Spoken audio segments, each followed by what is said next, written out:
Good morning on this fairly weird, cool, beautiful morning. Weird because we are heading towards the hot season and it's supposed to be hotter and hotter, but this morning it's getting a little bit colder than usual. But I love it. It is a perfect time to sit and enjoy the morning cocktail. This is my morning tea, green tea, and it is with a mixture of Artemisia annua and pomegranate powder and date syrup. So we're talking antibiotics and we're talking very good properties for cancer treatment, allegedly. I am then spicing it up with a cup of tomato juice, which I do every morning. So this is a morning ritual.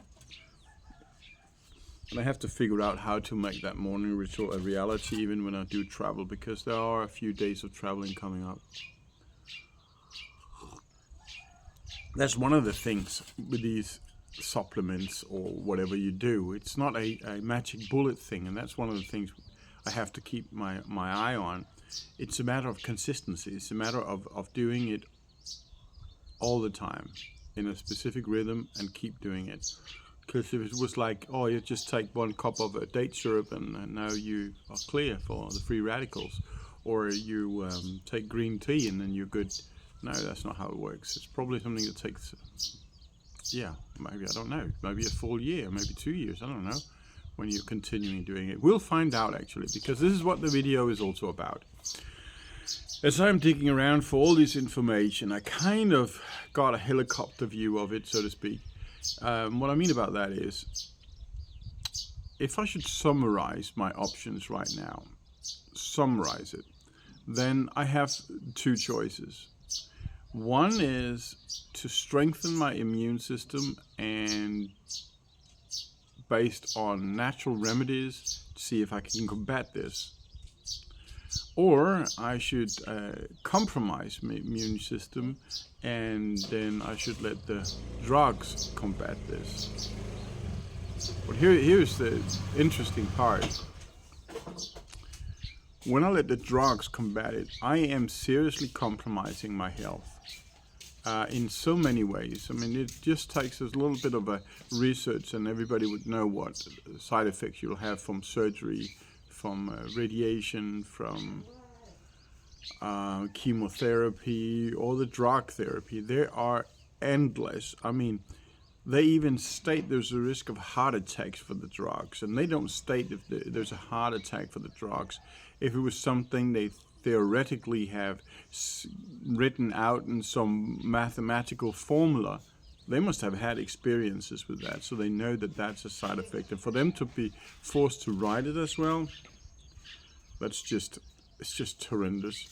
So it's quite interesting to reach the conclusion that I can either choose to destroy my health in order to get healthy and then hope it works, because chemotherapy is hitting healthy and bad cells.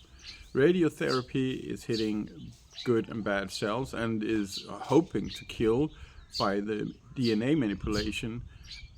Surgery, they hope to get everything, but you can keep reading of people having a totally clean out of their prostate with all the hassle that comes along with that, just to find out that their PSA is rising, because a PSMA PET scan is only so good.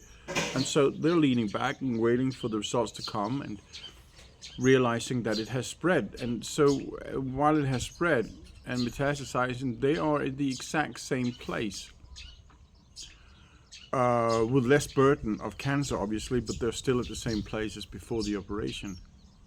But the difference is that they have a high probability of being on some of the immune compromising drugs.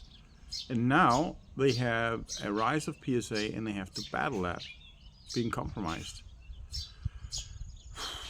If it wasn't for all the fear mongering, if it wasn't for all the all it's prohibited to think alternatively and all the judgment and all that, the choice would not even be a choice. It's just like straightforward. Nobody wants to die before time. Everybody wants to live at least for a while. But that's the thing. I don't want just to be alive. I want to live. And doing the drugs, I can see the ADT as I meant before, because it could be a handbrake and it is a temporary solution, and it's something that reverses when I take it off again. And so as a temporary break on things, it could be interesting.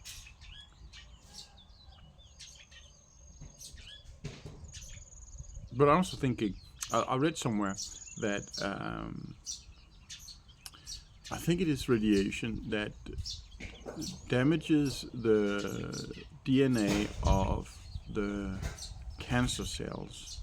And when the immune system comes by to pick up the debris, they will recognize it and in turn enhance the immune system, recognizing where it is, and so it fights it better. And if that's the case, why not, if one has to do radiation, just do 3 or 4 sessions to have enough debris around to strengthen the immune system, and then combat it from there. Don't do the full dose. I'm not talking about economy here. I'm just talking about why not. I understand fully why not, out of a health perspective on general population, because a lot of this probably require more stamina and more discipline than most people are able to muster, which is why many of them are ending up having cancer in the first place. Because we all know that exercise and sugar is cancerous and bad for you if you don't do it or eat it.